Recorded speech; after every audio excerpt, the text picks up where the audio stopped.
Asibingelele bafowethu njengoba nibona masesihlezi kanjena ke so sesingene inkingeni zomphakathi njengoba nibona this is MK Labour Desk la eThekwini cha sinama assistant agricultural practitioners aqashwe nini ayaqashwe ngo-2023 ayaqashwe ngo-2023 emangaki ewu-857 KZN 4,900 national yonke national. Yeah, into kakhulukazi baletha la ukuthi they were treated unfairly by the Department of Agriculture. And bafuna kube khona ubulungiswa nokugcinwa kwezithembiso zokuthi bona kwakumele baphume ngo9 months kodwa bagcina bephume ngo4 months bakushuthi kwabridgewa a contract while kubridgewa nale contract bathenjisiwe banezinto eziphathekayo ukuthi kuthiwe bona bazoqashwa ngokuphelela and ukuthembiswa kwabo ukuthi bazoqashwa ngokuphelela kwathiwa abanye abaderegister kusho ukuthi bayeke ukuqhubeka nezifundo zabo ngoba ngekho umuntu ozokwazi ukuqashwa enani esesikoleni so akaderegister and bonke bakwenza lokho ababeregistile baderegister but only to find ukuthi inkingi ikhona ethi ngeke bakwazi ukuthi baqhubeke basebenzele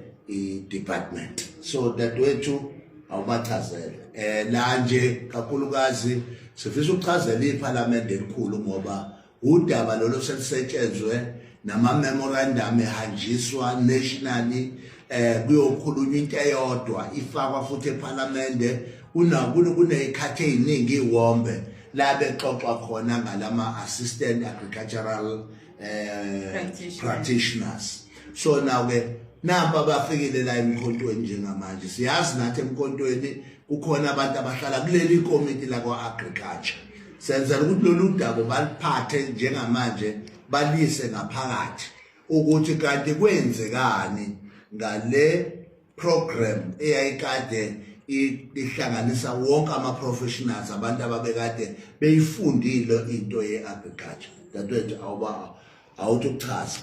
Okay, siyabonga.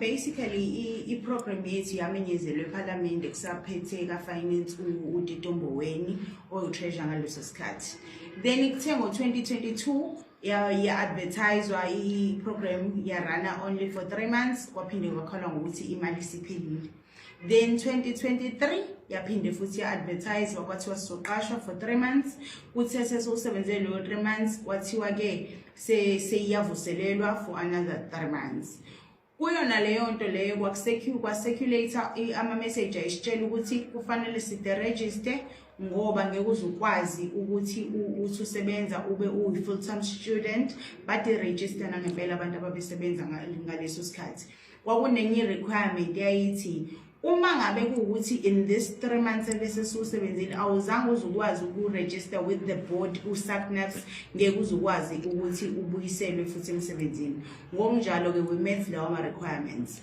then kuthe emva ko 3 months wesibili base besinikeza only 1 month nakhona saba relaxed because siphela sokhumbula ukuthi we were told ukuthi sizosebenza for 9 months if ukuthi we meet ama requirements lawo bese ngiwashilo ngaphezulu then sasesinikeza 1 month after lo 1 month kwasekuthiwani awasekho ama funds kuyona lento sisebenza bafika ama officials ayesuka phezulu kaDarald bezokwenza uM&E which is monitoring and evaluation bezobheka ukuthi ngabe iprogram njengoba sebesithathile singasebenzi ema-ofisini abo sisema-ofisini eprovince ngabe iyasebenza nokuthi ngabe kukhona yini umehluko owenzakalayo bathi-ke bamotivate ukuthi ngempela ukhona umehluko owenzakalayo base basinikeza idocument ababesipresentela ngayo eyayithi iprogram kwakufanele from 2022 ngoJanuary up to 2025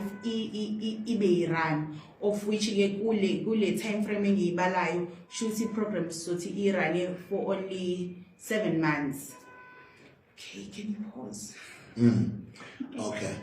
No, usaphoza ukhona ufuna ukusho dadethu. Uku-eda kulokho. Ngowakhala kakhulu ngamamashi ukuthi hayi ubanqeba ama-memorandum.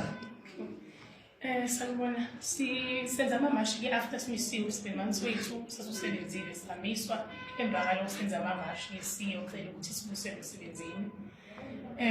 Kuthatha ama-memorandum akuthuleke. Kukodwa indaba ebilokhu nje imali ayikho. Uma sicela siye ku-treasurer uDarrell wazi ngathi masifika ku-department ithi ku-treasurer wazi ngathi so uhlezi lezo zitori nje ukuthi akekho into okugcina ukuthi siyabuyisela emsebenzini. So amamashi sesihambe kakhulu ingakho sesathe sizama indlela usize lapho umkhonto ke sizocela usizo ukuthi sicela ukubuyisela emsebenzini. Yeah. Usakhona kusalele ntombi siphelele. Yeah, no into ke esifuna ukuyisho ke uma honorables eParliament ukuthi siyacela lolu daba lithathe very seriously. Ingane zifundile ziye ema-colleges zaye ema-university ziyofundela ezolimo and kubhlungu ukuthi ngalesi sikhathi kufanele ngabe umphakathi usebenza kakhulu ngezolimo and engicabanga ukuthi sonke kuma manifestos besikhuluma ngokuthi kufanele kwakhiwe abantu kwezolimo ukuze sibe ne security food security but now only to find ukuthi is all about ama shows asukenziwa ngama manifesto in real lives abantu bakithi abekho meant for abakhiwe ukuthi bakwazi ukuthi bakhiqize ukudla okudliwa yibo. Ucabanga abantu sebefika ema-university kodwa manje bahondinga sithebeni almost 857 uma usohlanganisa ke nama-province wonke more than 4,000 and what? Yeah, more than 4,000 wabantu abahlezi bengasebenzi ngenxa yokuthenjiswa ukuthi agriculture is important. But now look where we are today. So umkhonto ngiyacela ukuthi uyithathele phezulu. Sizoyithola futhi sizokwenza sure ukuthi nonke niyithatha ngalendlela nathi esibambe ngayo. Mandla wethu. Mandla.